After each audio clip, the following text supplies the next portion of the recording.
राज्यसभेसाठी सुनेत्रा पवारांव्यतिरिक्त कुणाचाही अर्ज नाही. इतर कुणाचाही अर्ज न आल्यानं सुनेत्रा पवार यांची बिनविरोध निवड. राष्ट्रवादीकडून राज्यसभेची उमेदवारी दाखल केल्यानं सुनेत्रा पवार यांनी कार्याध्यक्ष अजित पवार आणि कार्यकर्त्यांचे मानले आभार.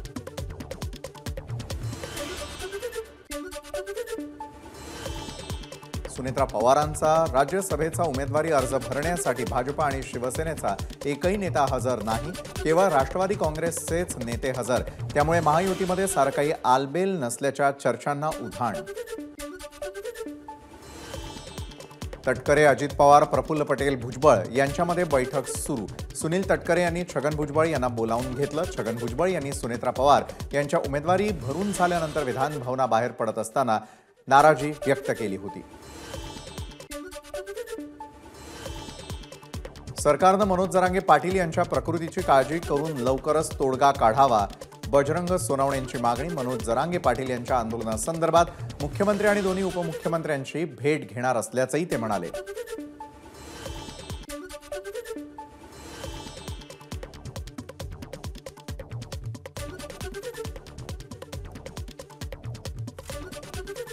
पळत्याच्या गळ्यामध्ये राज्यसभा घालण्यापेक्षा घरातल्या विश्वासू व्यक्तीला दिली तरच ती टिकेल. इतरांचा काही भरवसा नाही अशी चर्चा सुरू आहे. रोहित पवार यांची अजित पवारांवर ही टीका.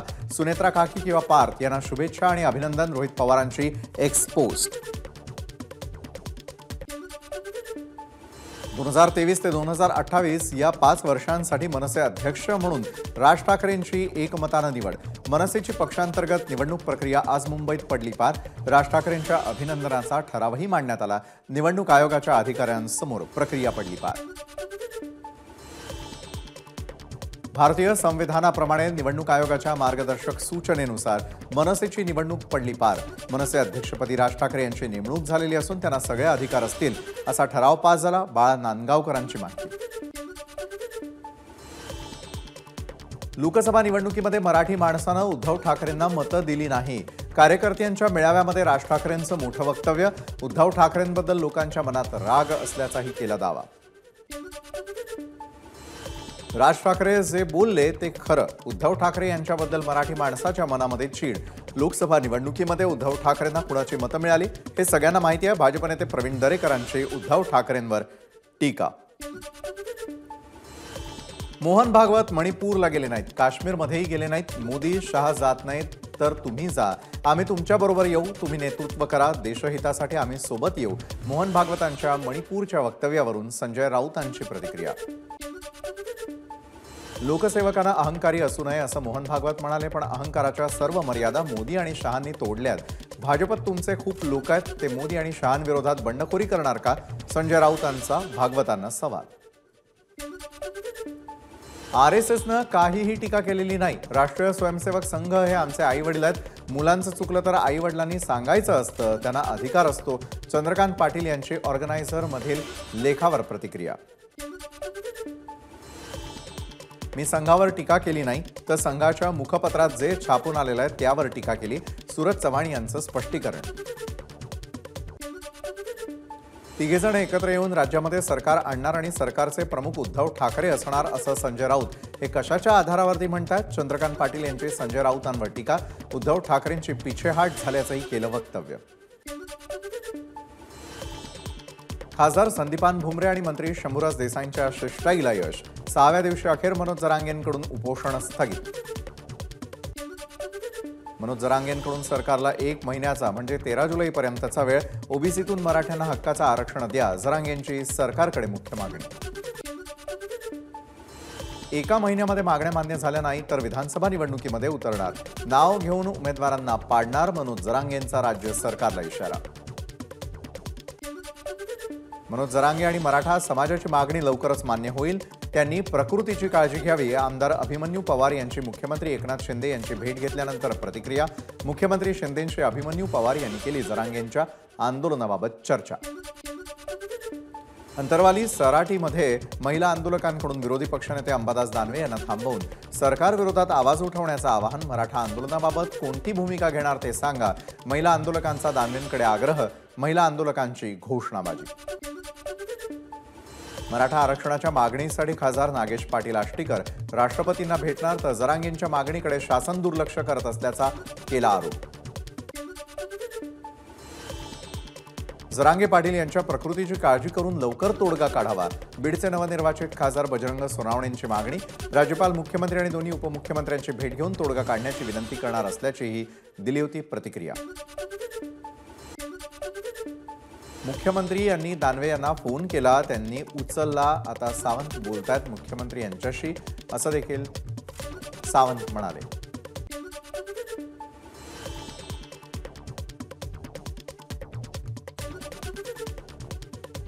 बच्चू कडूंनी थोडं दमानं घ्यावं, आपली लढाई ही प्रस्थापितांसोबत आहे, सदाभाऊ खोत यांचा सल्ला.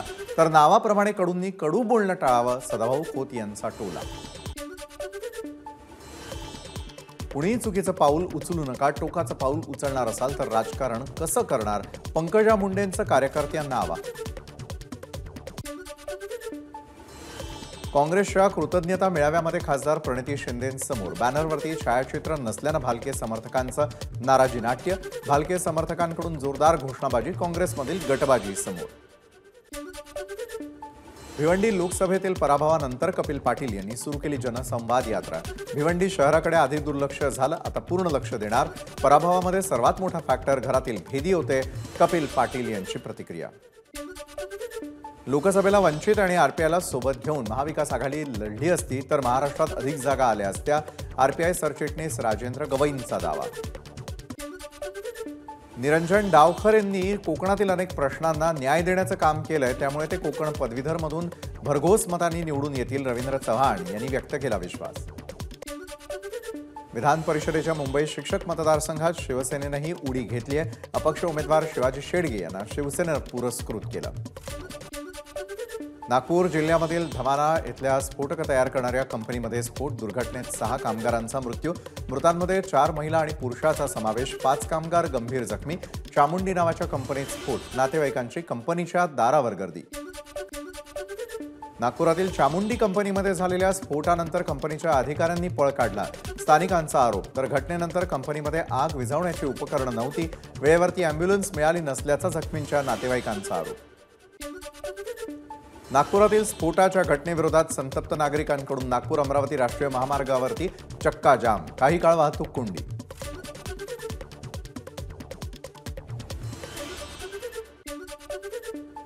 नागपूर जवळील धामणा इथे स्फोटक बनवणाऱ्या कंपनीमध्ये झालेल्या स्फोटात 6 जणांचा मृत्यू झाल्याची घटना अत्यंत दुःखद आणि दुर्दैवी.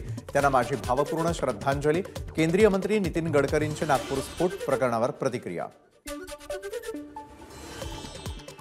नागपूरच्या धामणा इथल्या स्फोटाच्या घटनेनंतर अनिल देशमुखांकडून घटनास्थळी जात पाहणी.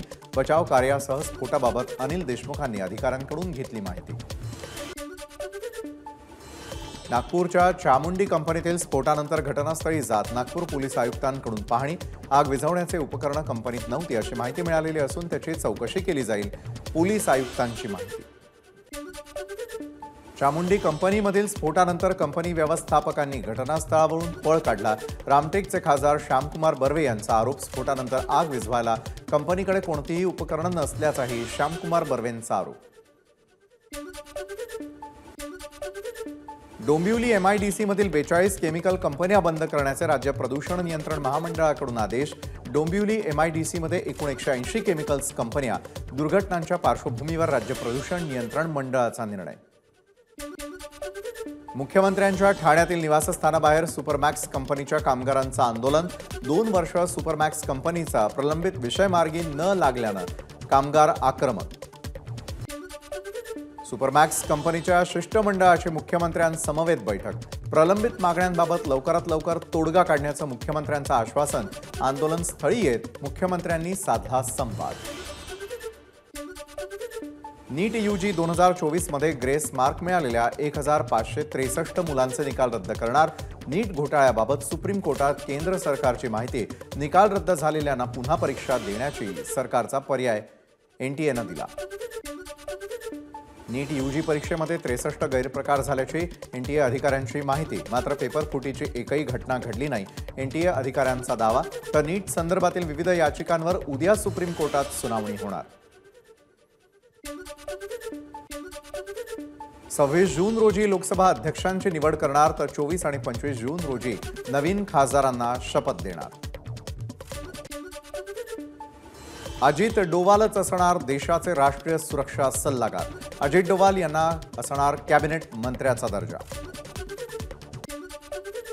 21 जूनला पंतप्रधान मोदी काश्मीर दौऱ्यावर. घाटीतील दहशतवादी हल्ल्यानंतर आणि शपथविधीनंतर मोदींचा पहिला दौरा.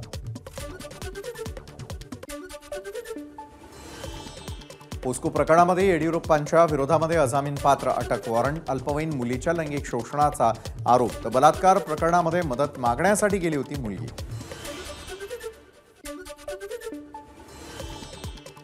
कुवैतमध्ये बांधकाम मजूर राहत असलेल्या इमारतीला लागलेल्या आगीमध्ये 49 मजुरांचा मृत्यू.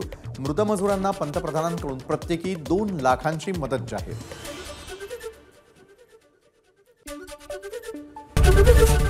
एबीपी माझा, उघडा डोळे बघा नीट.